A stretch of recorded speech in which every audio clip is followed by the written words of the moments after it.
I have some additional evidence in the case of LeBron James being the greatest ever. Using this troubled season, the Lakers are into the playoffs as the 7th seed via the play-in tournament. Couple months ago, that looked impossible.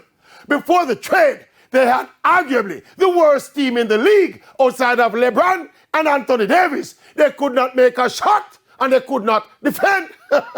In all that quagmire, and with LeBron and AD missing 33 and 24 games respectively due to injury, the two superstars played just 29 of the 82 regular season games together. This season was destined for an embarrassing disaster.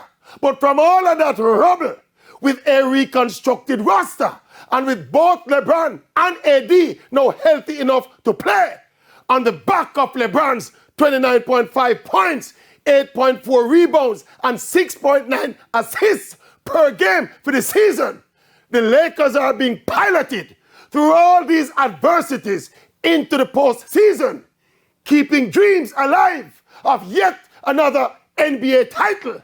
And LeBron James is doing all of this in his 20th season at 38, going on 40 years old. Yes. Now, if that is not GOAT-level greatness, then what is? What is? GOAT!